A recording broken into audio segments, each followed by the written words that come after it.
Selamat datang Mas Abang di Refactory. Ini kita lagi Kamera apa sih ini? yang mana ini kameranya? Yang itu ya. Jadi selamat datang di Refactory ini tak culik dari kesibukannya yang super berat ini. Kemarin waktu landing langsung tak kontak kayak gitu. Mungkin kabarnya gimana nih Mas Abang, keliling-keliling terus soal Bosen mas. bosen ya, oke. Nah ini kan terakhir kita discuss tapi nggak kerekam. Aku pengen itu beneficial juga terutama di IP. Jadi di Refactory ini kan tadi udah tak ajak sempat quick tour kayak gitu. Kita coba bener-bener memberdayakan pemuda-pemuda Indonesia. Jadi kalau di kita sendiri visinya dalam 5 tahun ke depan itu kita pengen bisa compete kayak gitu. Kita nggak pengen orang ngomong software engineering tanpa nggak melibatkan Indonesia kayak gitu. Nah, sebagian kecil dari kita udah compete dengan agensi semacam SoftServe ya, yang udah punya 20.000 engineer di beberapa project, tapi masih dalam jumlah kecil. Aku yakin kita ke depan bisa maksimalkan itu. Nah, ini terkait tokenomic ini aku tertarik. Jadi kemarin kita sempat bahas tokenomic, tapi belum banyak yang kita explore. Nanti kita akan coba bicara juga soal medsos, termasuk simbolik ya. Jadi kalau kita, yang tadi yang aku sempat bilang, di Refactory kita percaya kapitalisme itu fail sebagai sebuah sistem. Sistem yang tadi setiap 100 tahun pergantian imperium, tiap 8-12 tahun ada bubble burst cycle kayak gitu. Kalau dia teman kos kita harusnya udah ninggalin jauh sistem semacam ini. Kita ngelihat alternatif salah satunya co-op, itu yang kita coba buktikan di sini. Jadi, nah tokenomic ini mungkin dari menurut Mas Abrang signifikansinya untuk mengubah course ekonomi ya sebagai sebuah temuan baru di sekarang kan. Aku punya teman dosen itu dia juga discuss soal technosocialism kayak gitu, di mana teknologi itu juga ambil peran dalam mempercepat pembaruan alternatif kayak gitu. Nah ini mungkin Mas Abrang bisa ngasih kita ilmu ini soal tokenomic. Apa itu tokenomic, inner workingnya, terus apa kira-kira potensi disruptifnya terhadap ekonomi yang tadi saya sedikit menurut pandangan kita ya berjalan seperti itu. Tokenomic itu cukup blanket statement, blanket term, yang spesifik. Apa tokenomic bisa bentuknya bermacam-macam. Kalau dia ngomong AI, harap di diving ya bentuknya macam-macam. Ya. Tokenomic juga bentuknya macam-macam. Kalau ngomong ekonomi, kita perlu nyelam untuk memahami ekonomi. Signifikansinya terhadap change itu tadi, sebenarnya kita perlu diving dulu ke belakang. Misalnya semua teknologi itu kan cuma ekstensi dari human needs, kebutuhan human. Basicnya cuma itu, semua teknologi ekstensi dari kebutuhan manusia yang mempermudah. Karena resources yang paling berharga di manusia kan waktu. Teknologi, ketika ada teknologi lahir itu menghemat waktu dalam hal apapun, kemudian di-pick up sama yang lain. Kalau kita ngomong konsep duit terus, konsep duit kan tadinya sederhananya adalah itu menjawab problem dari repotnya barter, gimana membuat equality dari barang yang bermacam-macam. Mau beli mangga, aku punya pisang, itu susahnya harus nyari orang yang punya mangga pada waktu sama-sama butuh dan setuju jumlah mangganya berapa berharga dengan, nah itu kan agak susah ya.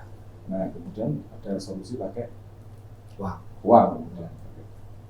Tadinya konsep uang juga berkembang tuh, kemudian belum bentuk seperti sekarang ini, bentuknya masih seperti proof bahwa aku punya emas di sana, emasnya segini ya, punya proofnya segini, ini jadi ini pembuktian bahwa aku punya emas, jadi pemilikan emasnya yang berubah dengan suratnya itu tadi, nanti kemarin jadi duit. Itu ramai emas itu aneh-aneh itu yang sebuah pulau di Fiji itu underlying-nya batu. Batu gede banget yang tengah laut kayak mbahku biasa dari mulai tapi konsepnya seperti itu awalnya kan. Tapi kemudian gini juga, manusia kemudian berkembang dengan efektivitas itu.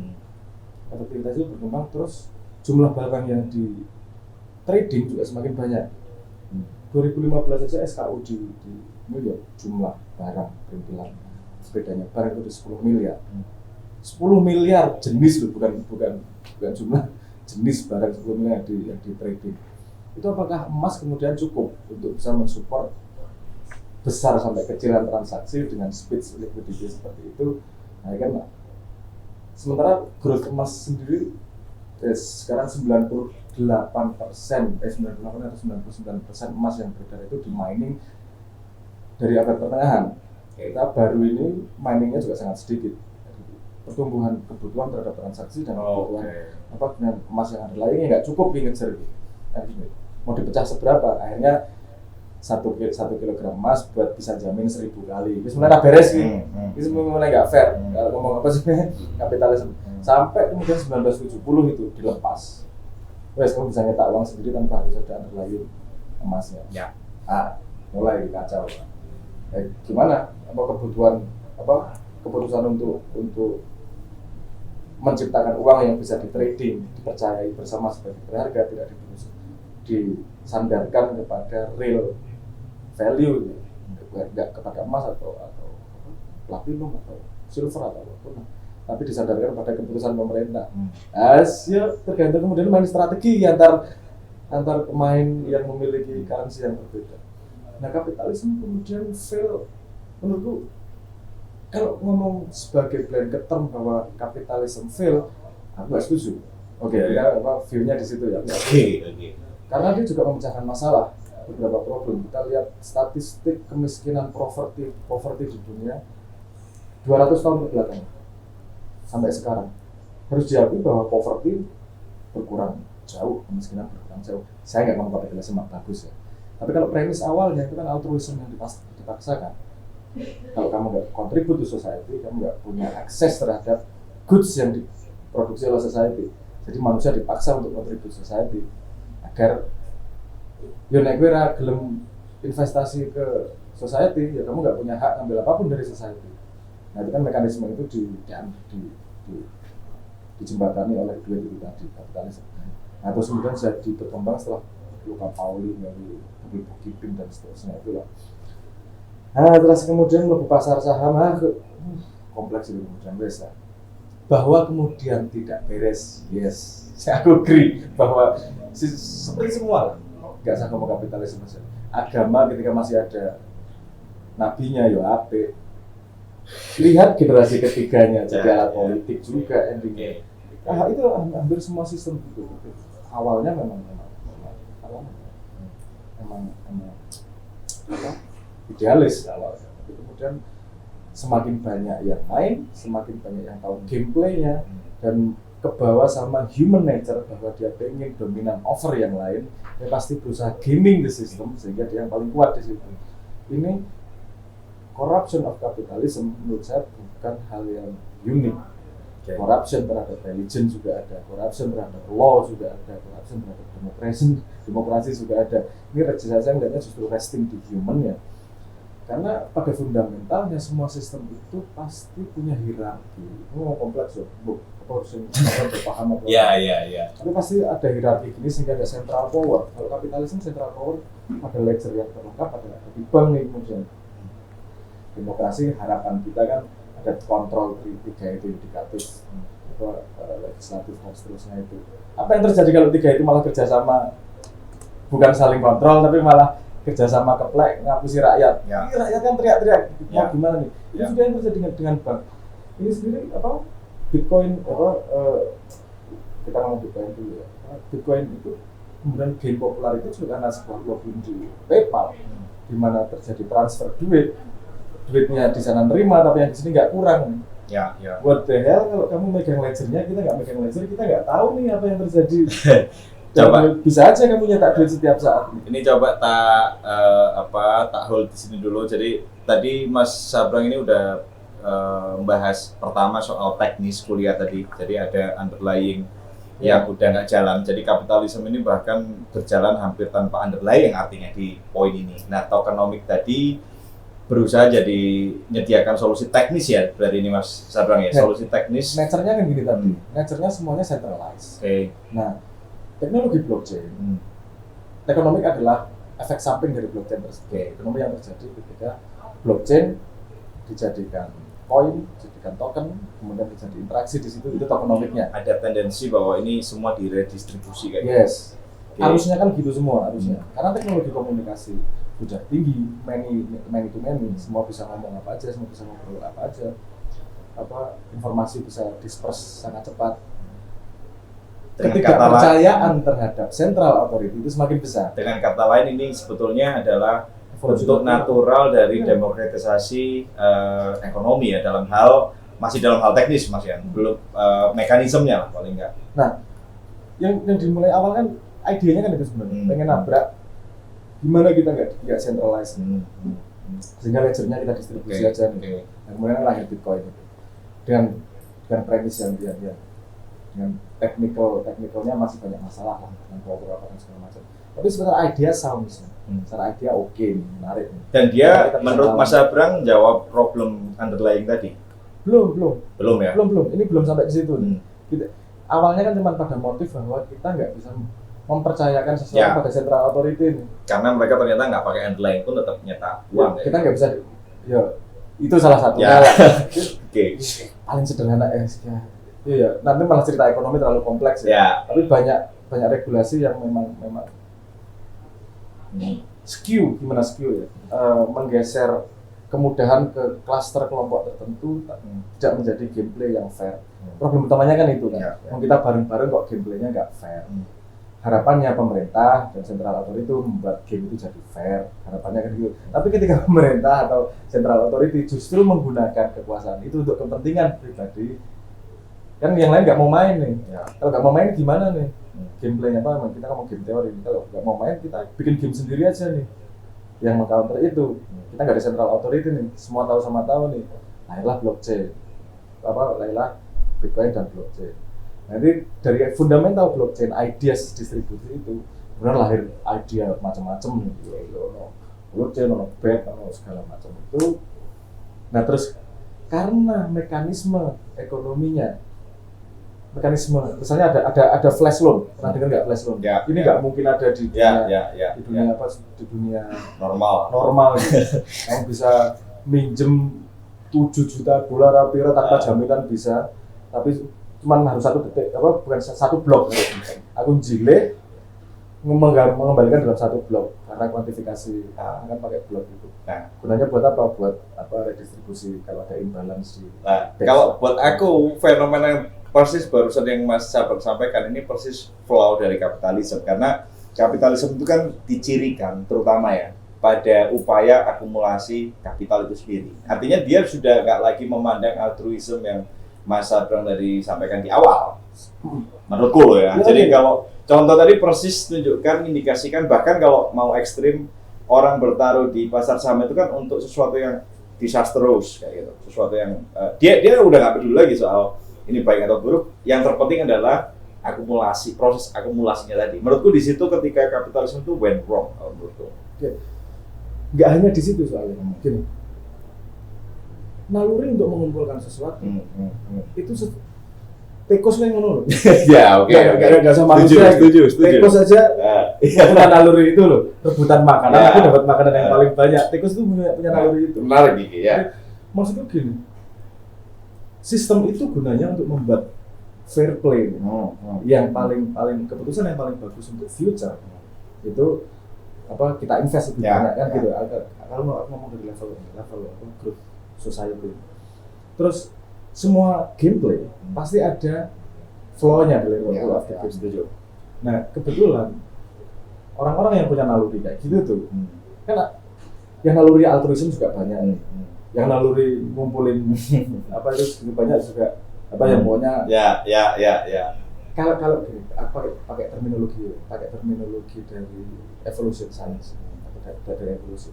Kan ada strategi evolusi, ada strategi altruism, ada strategi selfish. Agak belok sedikit ceritanya gitu. Ada percobaan gini. Dalam satu area, kalau mereka pakai strategi altruism, lebih banyak populasi yang bisa hidup. Walaupun tidak kaya, karena mereka saling sharing kalau ada resources. Kalau pakai strategi apa namanya selfish, itu populasinya jauh lebih sedikit. Itu bisa bandingannya 10/100. Oke. Jadi kalau populasi 100, ya kalau selfish populasinya satu, cirinya selfish itu dia punya area. Pokoknya mau area aku tak cokot, kucing-kucingan, misalnya apa sih, wolf, singa, Ya, itu kan pakai ya. strategi itu. Tapi kalau semut itu kan pakai strategi altruism, area yang sedikit bisa sangat banyak. Menurutku memang, karena aku terus terang aku nggak punya tendensi setuju Kemanapun ya. sistem A atau sistem B, Ya. aku nggak peduli mana. Aku melihatnya cuma gini, apa yang paling efektif untuk menjamin survival kita semakin panjang. Nah, kan itu gitu. setuju. Nah. Kita di sini ketemu. Jadi kalau tadi misalnya sensingnya adalah itu, aku nggak menolak kenyataan kalau kapitalisme 300 tahun terakhir dan bahwa tadi Mas Sabran bilang ratusan juta orang out of poverty, itu jelas kayak gitu. Cuman di titik dimana kan ada Gini rasio tuh. Gini rasio itu mencatat kesenjangan tuh naik malah. Iya. Bahkan di titik ini, kalau mau kita bandingkan ya, kesenjangannya kayak Jeff Bezos dengan kurirnya itu jauh lebih tinggi daripada zaman Fir'aun itu.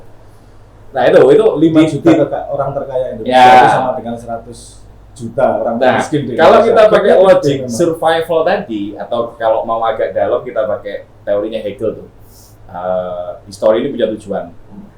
Dan kalau buat dia kaum liberalis itu cuman meminta absennya aturan, the absence of restriction kan. Jadi nggak ada aturan, udah boleh gameplay tadi itu. Nah kalau menurut Hegel ini nggak make sense. Itu bukan kebebasan beneran. Jadi kalau memang tujuan sejarah itu menuju kebebasan, mestinya reason over desire.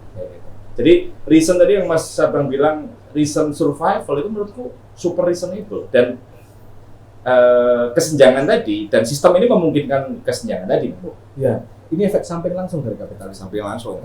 Dan menurutku gini juga, kita nggak bisa ngomong sedikit tentang kapitalisme sendirian kapitalisme. Ya. Kapitalisme kuat karena nation state juga Ya. dibangun.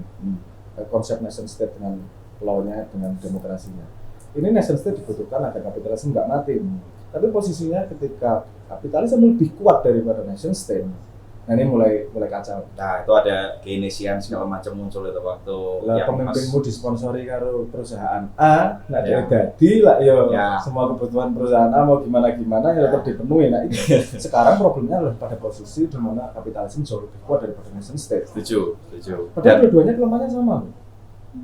Ya, Keynes dengan neoklasik saya pikir Maksudnya, sama-sama. Nation state yang jaga regulasi yang seharusnya mengcounter balance dari ketidakadilan dari dalam penting kecurangan Itu kapitalisme. Keynesian kan itu alirannya. Artinya Keynesian itu kan kaum yang menganggap bahwa negara harus intervensi. Ya.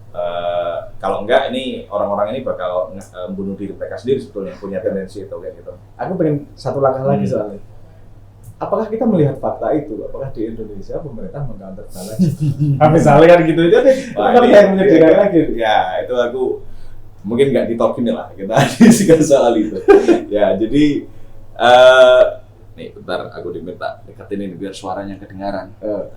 Jadi kalau oke, tadi kita ngomong reason tadi untuk survival buat refactory tentu aja nggak reason. Jadi yang kita jadikan patokan sebetulnya Mondragon. Mondragon itu kan salah satu Ya.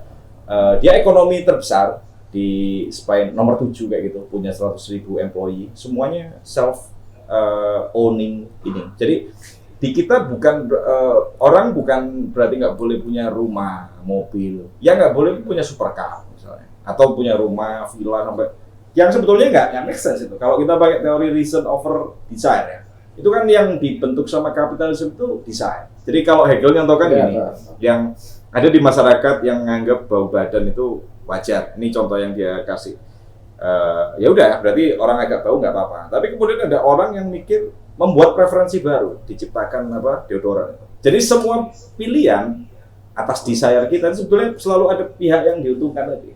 Dan kapitalisme tadi kalau kita sampai ke, nah ini kita transisi coba ke arah medsos. Jadi kita tadi udah dapatlah gambaran tokenomik ya, gimana dia potensinya tadi soal potensi untuk menyelesaikan underlying tadi sedikit banyak, sama aspirasi untuk democratize sistem yang tadinya di tempat yang sentral kayak gitu. Benar ya kira-kira?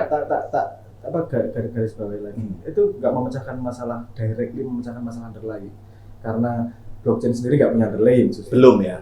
memang enggak. Tapi Konsepnya kalau berbeda. dasarnya trust, Lah, dasarnya kan trust. Ya. Ini kan trust, apakah trust itu dianggap sebagai real underlying?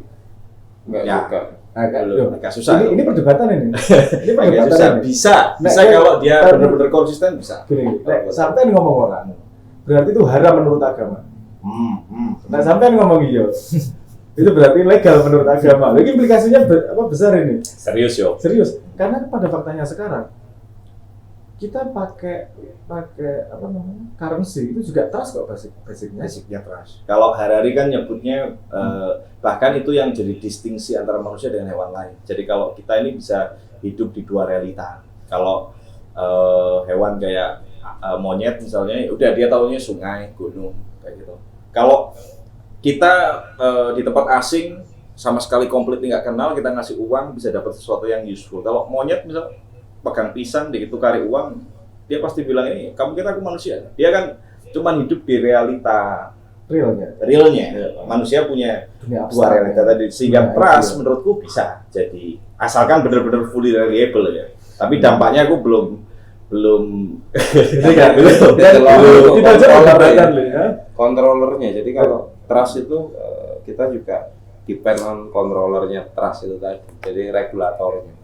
Kalau regulatornya problem ya trust itu tadi jadi Nah, yang ditawarkan oleh blockchain itu regulatornya.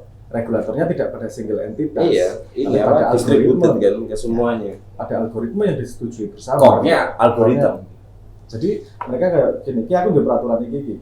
Nek gelem melu ayo ora Ya, wis. ini Nek aku mau mundur ke belakang lagi.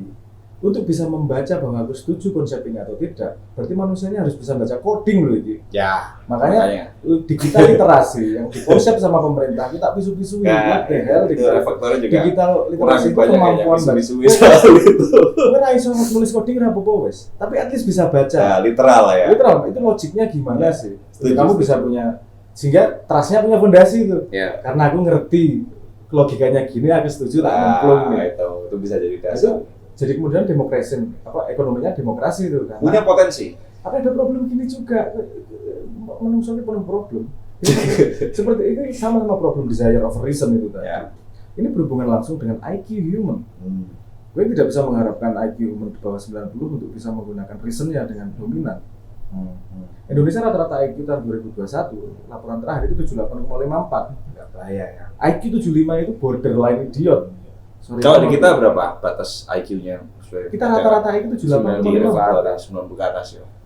Ya sih, kalau di atas 90 di bawah 90 agak susah Jadi kenapa memahami codingnya tadi Kenapa Mas. desire Bisa itu jauh berarti. lebih efektif daripada reason? Karena otak limbiknya itu bukan nggak Iya. perlu banyak ini. Karena rata-rata IQ human Ya. itu memang anyway gini juga, kita pakai sistem apa namanya limbik, ya apa sistem emosional itu jauh lebih dominan, bisa sampai Ya. 95% dalam sehari.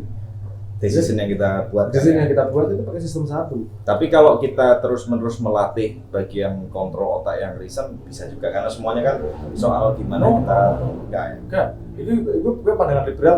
Tuh. Apa, atau, Oke. kan pandangan liberal kan gini, bahwa semua orang bisa ditrain untuk melakukan apa saja, asal cukup ditrain dia pasti bisa. Eksperimen tidak mengatakan gitu. Nek raiso ya raiso tenang. Ada limit kapasiti dari otak itu.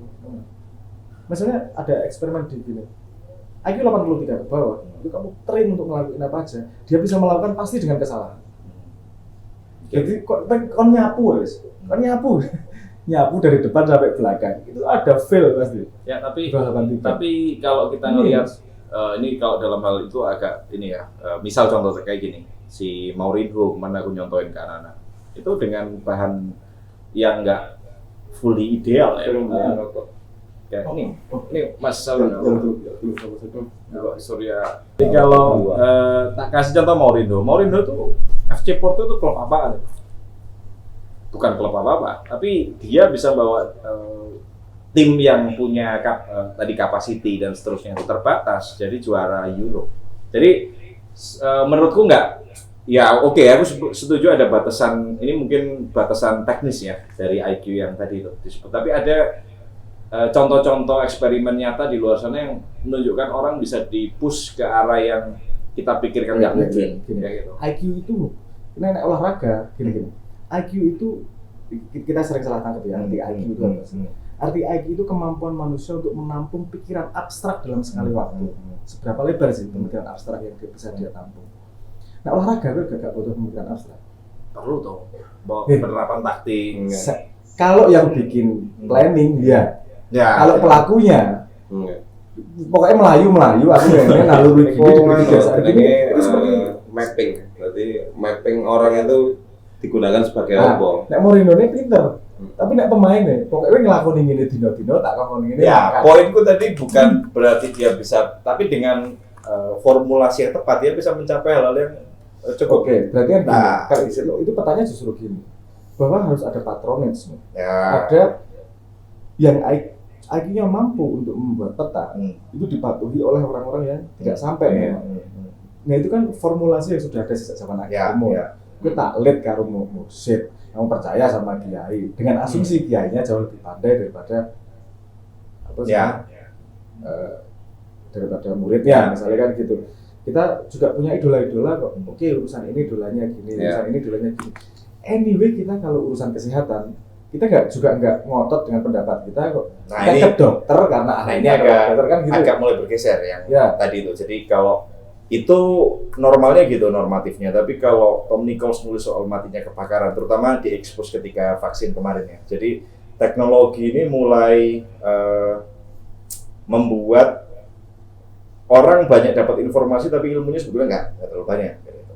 Gini, ada paradoks di situ. Ya. Gimana kamu bisa mengukur orang expert kalau kamu nggak tahu dunianya? Memang orang ada orang ngobrol tentang pertanian, kamu nggak tahu apa soal pertanian. Bagaimana kamu bisa mengukur si A lebih pintar daripada situ? Ya, problemnya di situ. Kan itu makanya itu kemudian zaman dulu masalah itu diserahkan kepada otoriti, sehingga ada lulusan SD, SMP, SMA, S1 pertanian, S2 pertanian. Orang yang tidak tahu apa-apa melihat itu sebagai Q. Oh, S2 pertanian gitu. Urusan pertanian mesti lebih pintar ya. Q indikator lah. Indikator. Oke. Itu kan terjadi di ruang publik terus. Sementara sosial media, Q indikator yang disediakan adalah popularitas. Ya, di situ ya problemnya. Problemnya kan di situ kemudian. Terus jujur aja lah, kalau kita main Twitter atau IG dimention oleh yang followernya 10.000 sama followernya 100, yang dibalas duluan yang mana? Ya. Dibalas duluan yang 10.000. Ukurannya akhirnya bukan soal pakar di sini. Bukan soal pakar. Untuk sehari-hari nggak masalah lah untuk ngobrol dia, tapi untuk keputusan yang penting. Kita menyadarkan kepada itu persis itu menurutku problem kita sekarang persis di situ. Jadi di tengah kebutuhan tadi keterbatasan majority ya, tadi Mas Sabrang menyampaikan ini ada keterbatasan majority soal limitasi teknis memang IQ. Artinya akan jauh lebih efektif. Ini kalau ngomong soal efektif atau enggak untuk dia mengikuti pakarnya. Nah, tapi kita masuk di situasi yang masa-masa yang menurutku berbahaya saat ini. Karena tadi itu seluruh media yang ada sekarang itu justru menggunakan ukuran yang bukan pada porsinya. Banyak contoh kayak anti vaksin kemarin. Terus ada yang kemarin ini bukan hanya seorang koki aneh yang nawarkan bebek mentah misalnya, yang ditulis di contohnya si Tom Nichols. Jadi bebek mentah ini dianggap lebih enak rasanya karena ada bebek mentah, semua yang mentah lah, susu mentah dan banyak semua yang mentah itu disediakan di bahkan restoran yang bintang 2 Michelin. Padahal kalau dari fakta medisnya ini problem ini sebetulnya. Nah tapi orang lebih cenderung ngikuti yang tadi populer tadi akhirnya. Kalau dari sudut gini ya, karena ini ngomong kompleks dari sosial sistem kita, itu banyak motif yang bergerak. Restoran itu mau sehat nggak peduli. Nah itu problemnya. Karena dia membangun restoran lagi nih berarti. Karena dia membangun restoran bukan untuk membuat orang sehat, tapi untuk bikin profit. Ya. Kalau jualan kertas, dimakan orang laris, itu sih mahal, balik lagi ke situ sih, Pak. Okay. Terus kemudian kita biasanya nembaknya itu pakai etik. Etikanya gimana nih? Tidak ada sistem di dunia sing pernah tak wocok bahwa society yang bersandar pada etik itu bisa berjalan panjang. Karena ketika satu ada yang curang, dia dapat advantage, lainnya pasti gak terima. Aku ya curang, kan dia dapat advantage kok. Nah, kenapa dibutuhkan hukum, law? Itu karena etik tidak berjalan. Problem pada law adalah pada pelaku law-nya ini. Kalau pelaku law-nya menggunakan law untuk kepentingan pribadinya, Sing di Iya. restoran A kae kancaku sing di restoran B kae Ya, kenal lah. ada jauh-jauh Tak beda. kebijakan dibuat setelah ada undang-undangnya ini di Indonesia. Lagi, makanya semua restingnya benar pada human. Kalau aku ngerasa gini kok, yang mau coba zaman Nebukadnezar lah, apa Imperium yang terpanjang itu justru Fir'aun. Dia 2000 tahun dan nggak ada yang sepanjang itu. Gue perbandingannya 2000 tahun. Terus dia ngomong, dan dalam 2000 tahun itu dari sudut pandang agama, teologis itu hanya Ya. pada zamannya pada zamannya bojone Nefertiti, lali aku jenenge. Amenhotep III. Itu yang tauhid liane multigod gitu. Nek gue arep ngomong apakah dia sesuai dengan agama Islam? Majority kafir loh itu. Iya. Tapi fakta realnya tidak mungkin dia bisa membuat piramid segitu gede tanpa support ekonominya kuat rakyatnya. Nek rakyatnya ngelih ya mesti wis demo tuh. Itu berarti kan fondasi society-nya juga udah stabil dia mampu seperti itu 2000 tahun. Apa yang mereka lakukan benar? Karena kita ambil pelajarannya di Ya. situ bahwa mereka memang rojonya memang fair dalam tanda petik. Yang dia butuhkan adalah fit psikologi, aku Tuhan lu, misalnya gitu. Tapi pada kesejahteraan dijogo nih memang rakyatnya semua. Itu masih debatable sih kalau aku. Cuman oke lah. Ya, maksudnya aku ngambil dari fakta 2000 tahun itulah. Jadi Ya. itu bisa di track sendiri. Sebab kalau kita misalnya bicara sekarang ini sharing ekonomi kayak gitu. Jadi kalau tendensinya sharing ekonomi, ini agak lompat. Tapi maksudku aku mau menyampaikan poin bahwa kalau ini sharing ekonomi, mestinya pembelian motor, mobil itu lebih turun. Yang terjadi malah sebaliknya. Karena sebetulnya pada dasarnya kalau kita lihat lebih teliti, orang buka pintu mobilnya untuk orang asing itu demi transaksi ekonomi sebetulnya. Jadi bukan benar-benar sharing, dalam tanda kutip. Oh iya. Kayak gitu. Jadi share ya relevansi sebuah sistem ekonomi, apakah dia bisa sustainable atau enggak. Tadi kalau misalnya Fir'aun, kalau dari standpointku justru terbukti dia fail karena dia akhirnya digantikan rezim atau sistem yang lebih maju di sini. Inevitability itu Ya. ya pasti, semua pasti tergantikan gitu. Aku mau ngomong yang paling suwe, Ya. yang paling suwe. Nah, balik soal medsos tadi, Mas. Aku udah Sabda. baca tadi Fir'aun itu. Bukan gitu Iya, aja. iya. Nggak, ada yang bisa dipelajari, aku setuju. Jadi setiap masa pasti punya pro dan consnya ya. Jadi Ya, nggak ada yang tanpa ada pro-nya sama sekali. Kalau nggak, dia nggak mungkin bisa eksis kan. Tadi sebenarnya aku ngomong tentang Fir'aun itu, aku cuma ngomong poinku mau ngomong gini. bahwa Nangkep. Ketika orangnya bener, sistem apapun kira masalah. Ketika orangnya melakukan Ya, amanah, ya. amanah fatonah, apa sih namanya? Setuju, Error dan setuju. seterusnya Ya. itulah. Ya, Kalau ya. quality human, makanya ya dia agak menggok sedikit ya. Makanya ya gini kalau ngomong Islam sedikit ya, menggok ke Islam. Islam orang ngajari bentuk pemerintahan. Islam nggak ngajari, bahkan piagam Madinah juga dibangun berdasarkan kasus, bukan dari atas kemudian menurunkan sebuah rule. Tapi yang bangun human-nya. Human-nya. Karena aku setuju dengan hipotesis itu, ketika human-nya beres, mau pakai sistem apapun, tanpa sistem apapun juga beres. Ada buktinya sangat nyata, ada bukti sangat nyata nggak bisa dibantah. Populasi kumpulan semut itu bisa sampai jutaan. Mereka nggak punya menteri tenaga kerja, nggak punya menteri kesehatan, nggak punya menteri pertanian. Ditanyain satu semutnya, kamu sistemnya apa sih yang berjalan? Nggak ada yang bisa menjawab. Tapi kemakmuran terjaga, mereka bisa survive secara koloni. Jadi ada yang disebut sebagai emergence. Saya sangat tidak percaya bahwa satu kepala orang atau 10 kepala orang bisa membuat sistem yang kemudian beres untuk semua. Setuju. Gak Tapi mungkin itu. perkembangan manusia itu nanti akan mendorong perubahan yang menuju yang kalau manusianya benar tadi ya, contohnya akan ekonomi tadi refleksi dari orang aja kan sebetulnya tadi. Ya, jadi hipotesis terbaikku menurutku adalah gini. Kita kan sudah kompleks sistem. Kita sebagai super society. Ini kan yang dihilang dari sosial media kan sub sistemnya. Gue harap orang pertanian, mau ekonomi, mau orang apa aja masuk pada satu sistem yang sama. Jadi followernya Gus bisa kalah sama followernya Agnes Monica. Kemudian urusan agama pun bisa lebih dipercaya. Yang followernya lebih banyak. Iya. Itu jadi Nah, problem besar. itu kalau Mas Sabrang kan lagi bikin app simbolik ya. Jadi yang kita sempat discuss lumayan banyak. Jadi untuk challenge sistem ini. Kalau Mas Abrang melihatnya gimana simbolik itu sebagai etnografi ya yang aku sempat dengarin. Ini coba jawab soal itu kayak gitu. Apa yang jadi ini hipotesis yang saya ambil. Ada beberapa aksioma, beberapa fundamental teori ya yang harus saya omongkan nanti akumulasi sistem ini. Pertama saya ngambil gini. Serahkan seseorang pada bukan ahlinya maka tunggu kiamatnya. Oke. Itu kali yang aku setuju. Ya. Sesuatu dipegang bukan ahlinya ya seremuk mesti. Itu kita bisa lihat sendiri efeknya. Jadi harus mengembalikan kepakaran. Sumber authority harus pada orang yang harus membalik keadaan lah ya. Oke. Siapa yang menentukan siapa yang pakar atau tidak boleh pada authority. Karena authority itu selalu ketinggalan pada perkembangan zaman. Authority yang di sini yang Mas Abrang maksud misalnya authority gini. Siapa yang menentukan lebih pandai atau tidak di dunia akademis? Itu kan institusi pendidikan dengan sistemnya seperti itu. Sistem seperti ketika ada single authority itu pasti tend to corrupt. Ini kalimatnya Russell Ackoff misalnya.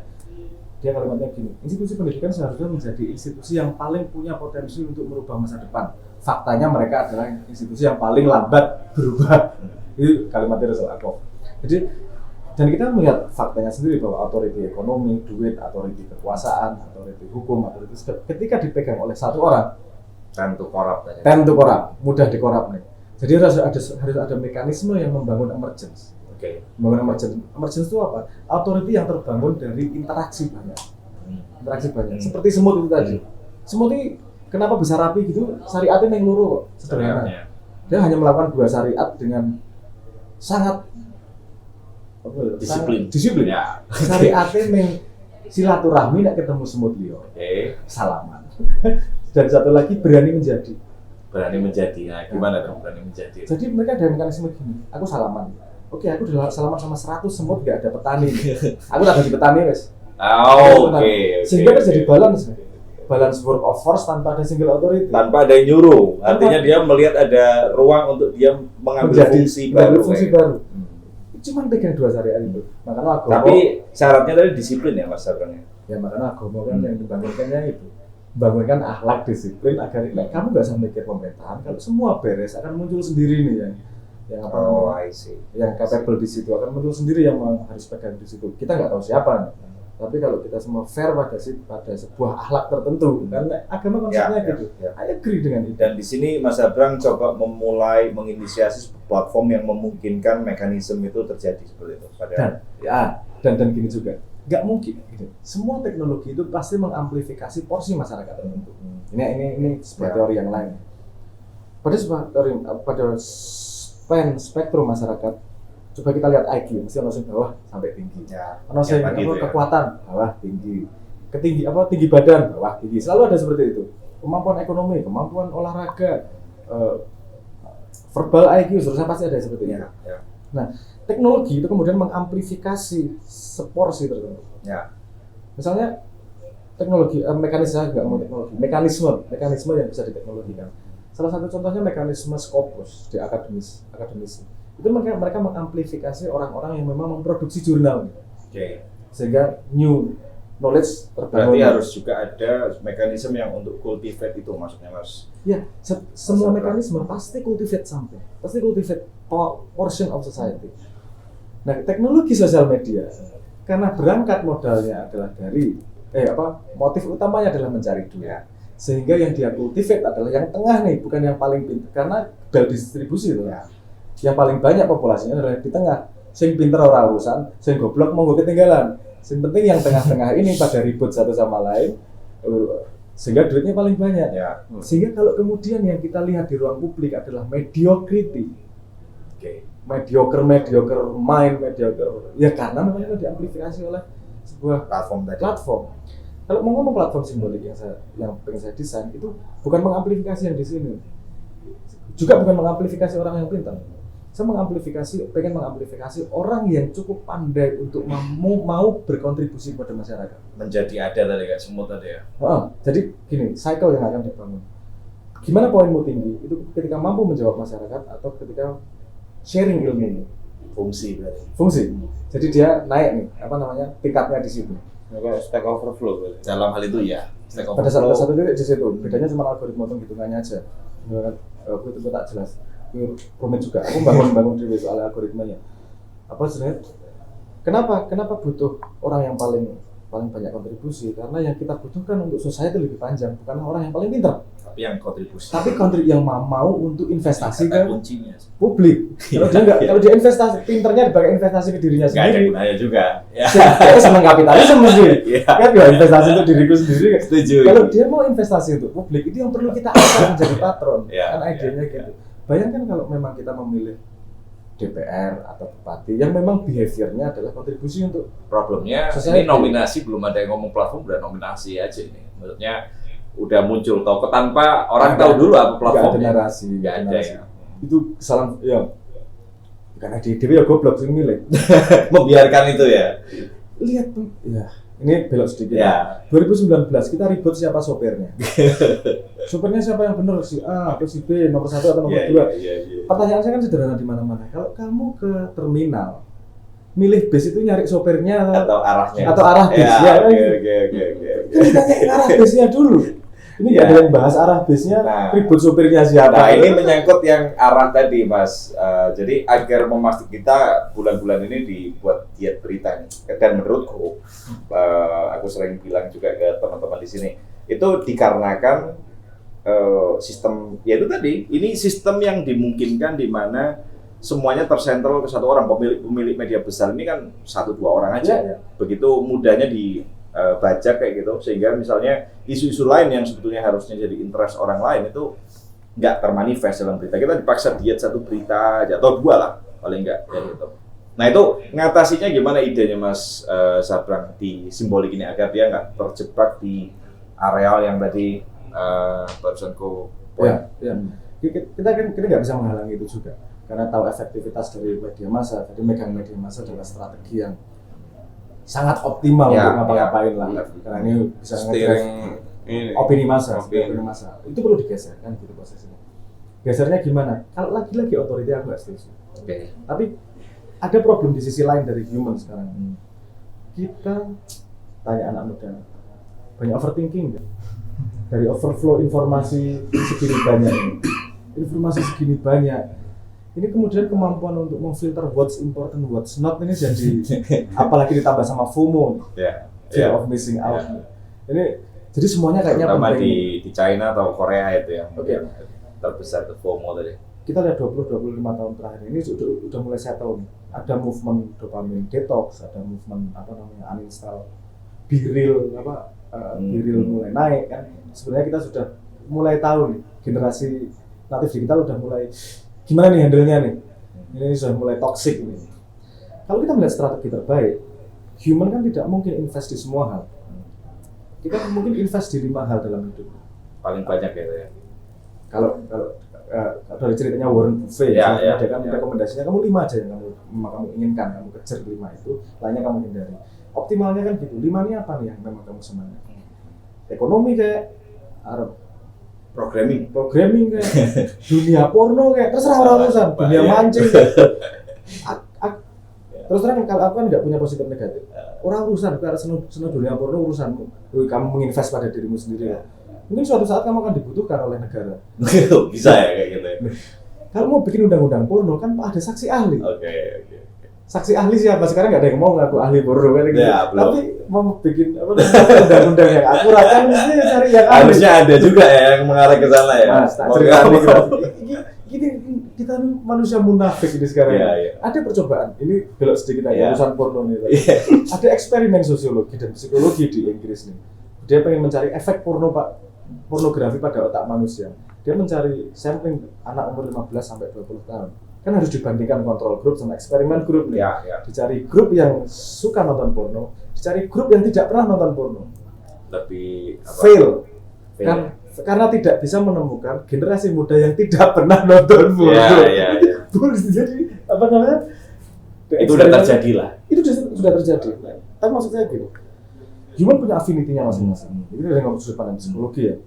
Manusia punya tendensinya mau kemana. Dan saya tidak setuju ngejudge. Orang punya hak punya investasi di mana. Kemudian guna dia di society nanti akan apa namanya? Tergantung apa yang diinvestasikan. Kalau memang seperti itu, ini kan akan terjadi disresponsif.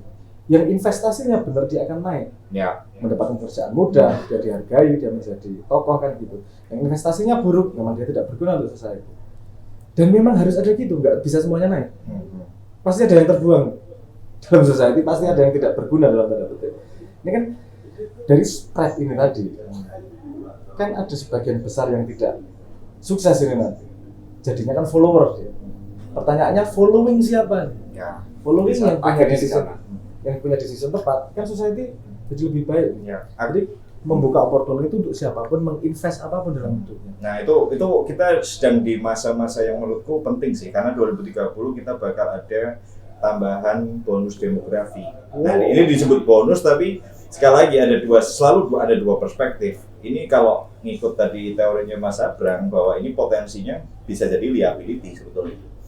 Karena lebih banyak. Tapi bisa juga ini kalau dari perspektif yang lain ini dianggap sebagai potensi yang bisa direalisasi asal tadi patron atau yang dikultivate benar ya, kayak gitu. Ini kalau anak muda sadar 2024 ini urusan politik, dia bisa membuat shift yang gede banget. 2024 ini? 2024 ini? Next-nya kan? 2024 calonnya kalau kita lihat kayak nggak ada 61. Maksud saya begini, 61% pemilih itu Gen Z, milenial. Ya.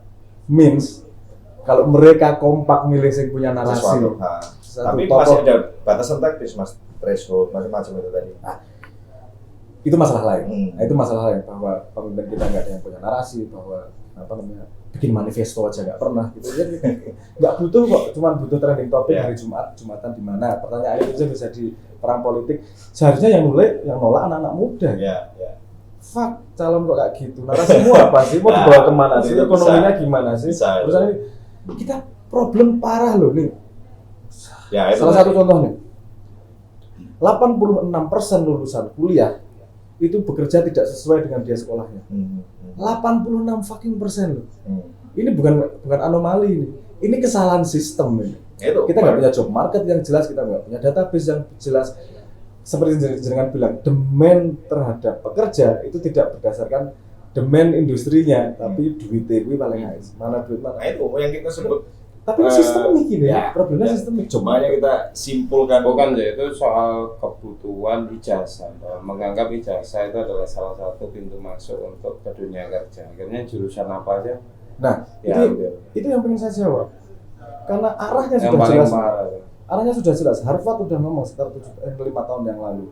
Cambridge sudah bikin editorial bahwa kedepannya universitas adalah lembaga sertifikasi, bukan lembaga pendidikan. Jadi cuma lihat peluang bisnis duit, yang satu butuh ijazah, yang serving mahasiswanya sebagai konsumen ya. Tapi ada utilitariannya. Sekarang gini juga. Kenapa kebutuhan ijazah itu? Kita nggak bisa ngomong langsung tidak loh. Kalau dia diadopsi segitu panjang, kita harus tahu gunanya apa. Itu kan gunanya ketika harus menjabat revolusi industri Perancis. Kebutuhan pekerja yang spesialis. Kalau perusahaan harus ngetes 3.000 orang, resourcesnya nggak cukup ya. Makanya diserahkan kepada sekolah. Ahli-ahli tadi dianggap. Sekolahnya kemudian mengeluarkan ijazah. Perusahaannya cuma perlu ngetes 100 orang, 200 orang dengan ijazah yang tepat. Ada utilitarian itu dari output pengukuran terhadap sekolah. Tapi yang perlu digeser adalah gini kemudian. Menimba ilmu dari institusi sekolah itu hal yang kuno. Karena menimba ilmu asumsinya sumber air ada di sumur. Sumber ilmu ada di satu tempat. Itu benar kemarin. Di universitas, di SMA. Nah sekarang ilmu kan hujan deras. Belajar cara membuka pintu dari YouTube itu ada. Cara meminum air dari YouTube itu ada. Which means kita sudah tidak lagi menimba ilmu seharusnya. Tapi kebutuhan terhadap rank klasifikasi itu masih penting. Rank, ini pinter apa, ini pinter apa, masih penting. Karena itu koneksi terhadap job market. Nah, gimana membuat sebuah pendidikan heutagogi atau piragogi yang membuat output tolak ukur terhadap manusianya sehingga bisa dikonek ke job marketnya. Nah, itu di refactory kita nemu dalam praktek. Jadi yang masuk di sini kan kita nggak pernah ngelihat itu Mas Sabrang mau dia S1, bahkan nggak S1 pun boleh kayak gitu. Cuman yang kita lakukan itu tes psikologi, jadi psikotes di kita. Artinya kita ukur dari resiliensi, IQ dan beberapa poin lain. Ya. Oke, mungkin ini karena timingnya Mas Sabran juga terbatas. Aku buka ruang pertanyaan untuk teman-teman yang mungkin dari tadi ngikuti diskusi, mungkin ini ada berapa tuh dan yang join? Ada 67 orang. Nah, ada 67 orang ini. Silakan teman-teman. Ini kita bisa kalau teman-teman ada pertanyaan, mungkin 3 pertanyaan lah ya. Kalau ada yang mau tanya ke Mas Sabran, silakan. Langsung di Ini tadi cakemku rata rem ya. ya, ini memang Enggak discuss-nya. Aku harapannya Cak Iya. Nom dengan informasi Ya. ini gasur-gasur. Silakan teman-teman. Ini kalau ada yang mau tanya, ada tetap buka 3 penanya. Silakan. Mas Ardian, silakan Mas. Ya, Ardian silakan. Ya, nggak terlalu dengar dan apa bisa kamu gede dikit. Oke, sip. Ya, memang otoritas itu dari korup, terus kemudian kita perlu mengikuti orang-orang yang ahli. Ya, dalam hal ini harapannya semua orang bisa berkontribusi untuk masyarakat. Untuk masyarakat. Cuman kan pertanyaan Mas, ngomong soal berkontribusi ke masyarakat itu ukurannya apa? Karena bagi apa namanya orang-orang tertentu baik komunikasi enggak dia berkontribusi ke masyarakat. Ya, seperti kita tahu ya baik gitu ya. Selain itu tentu bukan mungkin karena kita kalau misalkan parameternya misalkan apakah berdasarkan keilmuan Mas Sabran tadi bilang bahwa ya nggak bisa juga parameter keilmuan karena kan kalau kita jadi semua dijasmen berdasarkan kontribusi itu hakikatnya baik. Ya, oke. Nah, tapi kalau dia berdasarkan mungkin misalkan apa ini contoh misalkan dalam sosial ya seperti apa namanya Mas Christopher ini background IT dia berangkat dari experience gitu. Hampir nggak ada kalau ditanya soal PHP dia udah rajanya. Tapi kalau ditanya soal mana sertifikatnya tidak ada. Salah satunya yang ada dia aja di konstitusinya ada. Itu emang ukurannya. Tapi kalau di bidang sosial kan apa namanya pertanyaan itu mengandungi sekarang spektrumnya antar ideologi itu kan masing-masing bertarungnya di situ. Ya. Ukuran apa yang menurut orang itu dikatakan berkontribusi? Ya. Ditangkap Yan. Kalau dokter ini kan gampang. Ya. Ditangkap Yan pertanyaannya, kita rekam dulu. Mungkin ada pertanyaan kedua, mungkin kita kumpulkan dulu nanti biar sekalian langsung closing. Ada penanya kedua mungkin, silakan. Ada yang ngangkat tangan untuk tanya? Ada? Teman-teman IP, engineer atau siapapun yang punya pertanyaan? Belum ada lagi? Ya udah kita coba ini. Oke, silakan langsung dijawab. Tadi pertanyaannya ukuran terutama untuk di dunia sosial ya Mas Abram. Jadi ya silakan langsung aja. Oke, jangan membayangkan mengukur kontribusi itu seakurat seperti roket atlet. Itu beda level gitu. Kita gini aja lah. Kalau kita ngomong teknologi, mengukur kan juga ada meter, ada sentimeter, ada milimeter, ada nanometer dan seterusnya, dan itu berkembang terus. Tapi ada meter itu lebih baik daripada tidak ada sama sekali. Walaupun akurasinya meter misalnya, itu nggak akurat banget dibandingin roket atlet juga nggak pas nih, jauh nih, iya lah. Tapi itu yang kita butuhkan sekarang. Saya harus menggarisbawahi pentingnya yang namanya parameter universal ini. Mungkin apa ya contohnya ya? Oh, kalau Anda nge-track dunia kimia itu booming hanya ketika diciptakannya tolak ukur suhu. Karena kan misalnya gini, kamu belajar untuk ngenteng katana itu butuh 6 tahun untuk tahu panasnya seberapa sama pagi hari warna besinya Ketika pakai ada suhu, suhunya langsung tahu. langsung pas suhunya. Craftsmanship di Jepang ya itu buat katana. Gue belajar ngenteng kan 6 tahun itu. Baru masukin gini aja untuk menentukan suhunya yang sekarang udah bisa langsung. Tinggal pakai gun itu aja. Nah, Terus untuk ngomong kontribusi, kan ada beberapa level juga. Ada kontribusi ilmu, ada kontribusi seperti ideas, jawaban dan seterusnya, ilmu yang bisa dikomunikasikan lewat mulut. Ada kontribusi duit, resources yang mengenabling something. Ada kontribusi tenaga, keringat. Aku ora pinter, orang duit, wis tak melu macul. Itu juga kontribusi. Indian, siapa yang paling punya hak mengukur kontribusi adalah orang yang mendapat manfaat, kan gitu. Kalau dalam Islam mungkin ukurannya nanti baru ketahuan setelah dia mati. Jadi nek repetitif ya ngomong. Kita kan maksudnya bahkan dalam sosial pun ketika seseorang yang dianggap punya banyak fungsi, biasanya ketika pemakamannya akan berbeda dengan pemakaman orang yang nggak punya banyak fungsi. Kita sudah melakukan kok itu sebenarnya secara implisit dengan dunia gotong royong itu.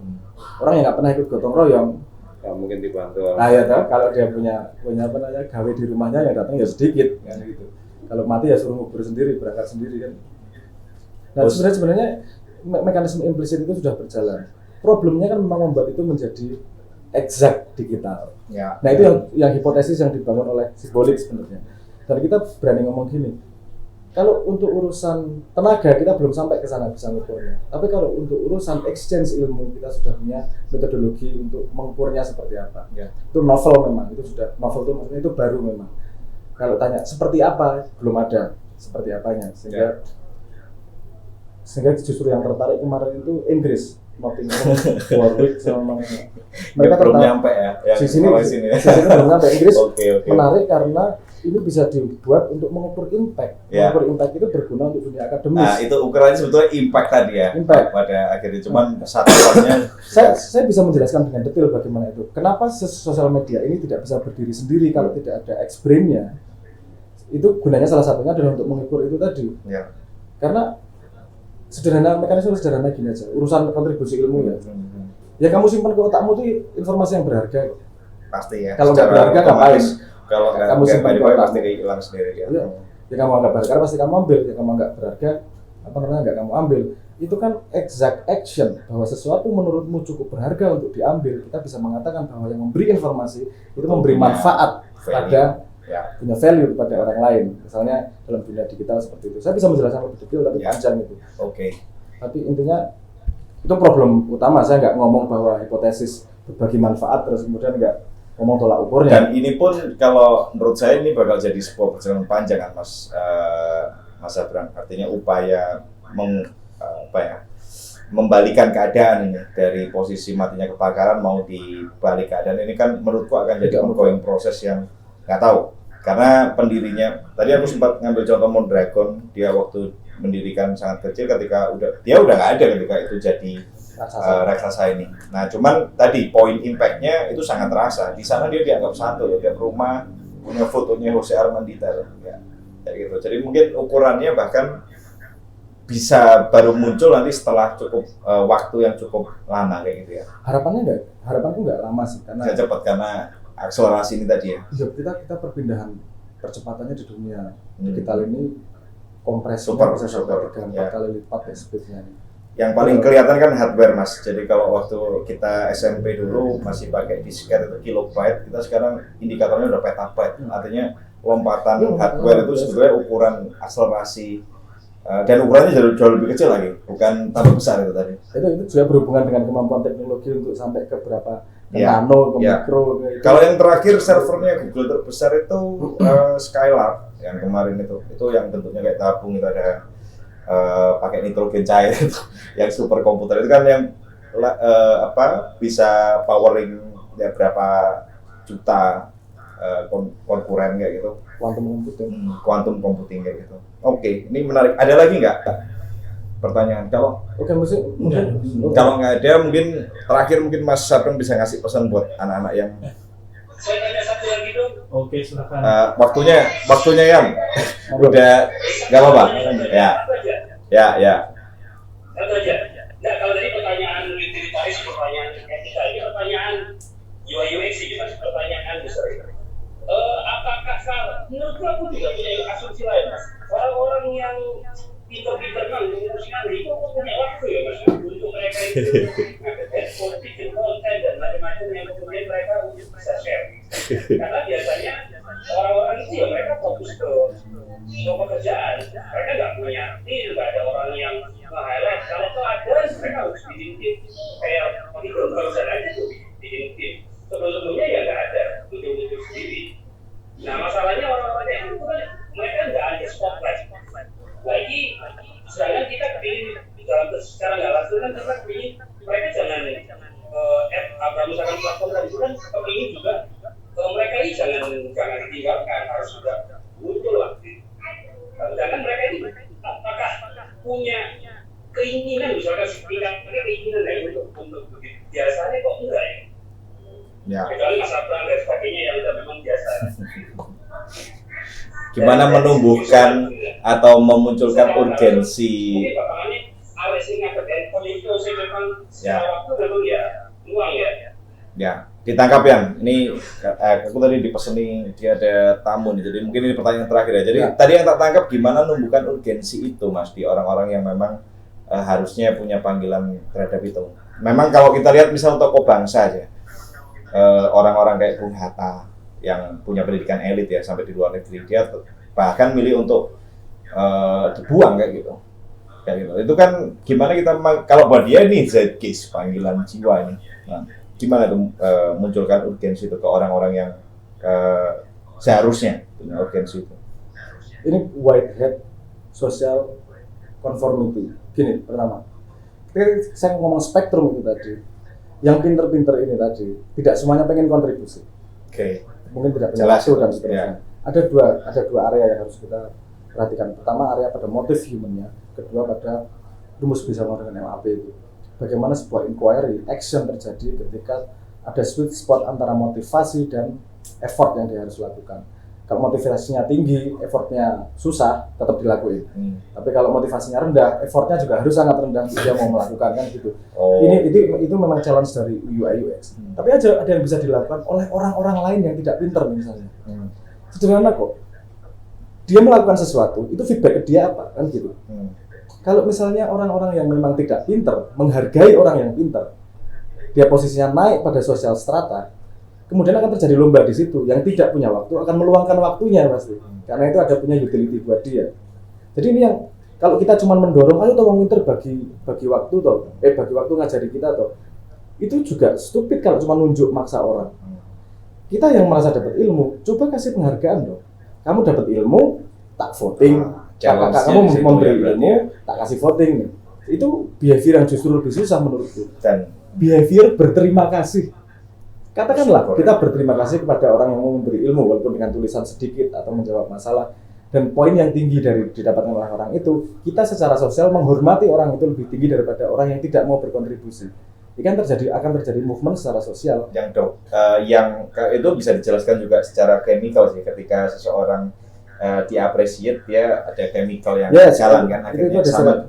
Itu serotonin sama oksitosin sistem Ya. yang bekerja. Dan itu enforcing behavior yang tadi itu sebetulnya. Kenapa? Cuma problemnya mungkin saat ini belum ada platform yang enabling untuk itu ya. Betul. Kita pakai kasus sederhana, gotong royong itu tadi. Emang orang mau dengan gembira gotong royong semuanya? Awalnya. Itu ada orang yang berangkat gotong royong karena memang dia pengen butuh dihormati di masyarakat juga. Dia pengen punya status sosial yang baik di masyarakat. Atau balas budi ya. Bisa motif seperti itu. Nah, jadi memang ini sih masalah sistem, kita nggak bisa dorong satu orang aja. Ada dua orang aja mau berbagi ilmu, tapi dia dihargai tinggi oleh yang lain. Maksudnya gini misalnya, ada dua calon DPR, yang satu memang senang bagi ilmu, yang satu nggak senang, misalnya gitu. Kita, yuk milih kayak lah, mau investasi sosial kok. Anda lihat, langsung berikutnya itu semua para anggota sama kandidat DPR yang lain pasti melu apa kontribusi ilmu. Konformiti sosial. Jadi ada tugas lain dari yang merasa tidak pandai, yang belajar dari orang lain itu untuk menghargai, berterima kasih. Dan adab itu sudah dibangun oleh agama sejak dulu sebenarnya. Justru itu yang akhirnya agama bisa menemukan relevansinya lagi ya. Mungkin terakhir Mas Abraham, mungkin ada pesan-pesan buat ini anak-anak yang sedang belajar, mungkin apa tips mungkin dari Mas Abraham. Mas Abraham sempat bilang gimana cara acquire ilmu. Nah, aku sering emphasize itu ke teman-teman. Jadi terutama dalam dunia pemrograman itu sebenarnya nggak penting initial state-nya. yang terpenting adalah yang esensial itu adalah skill untuk acquire ilmu secepat mungkin.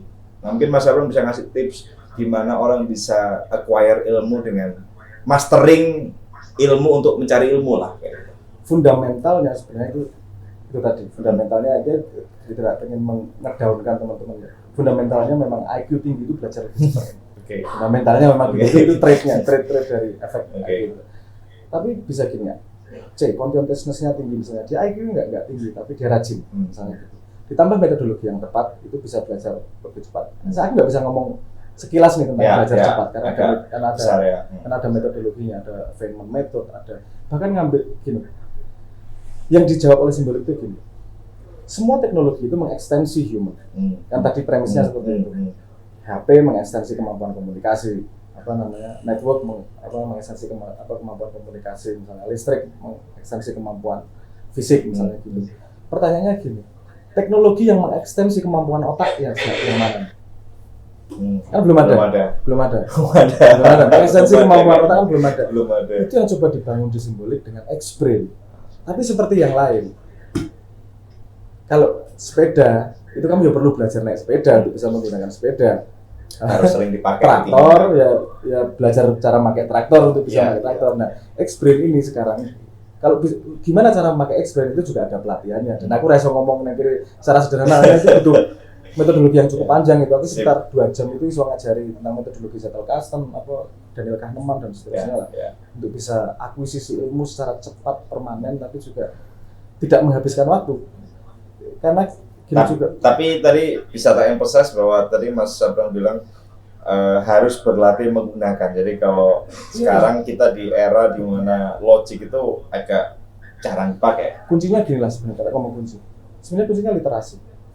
Kalau kita invest sesuatu, kalau kita nggak mau invest pada diri sendiri, gimana mungkin orang lain mau invest pada kita kan gitu, teman-teman. Kita harus menginvest pada diri sendiri.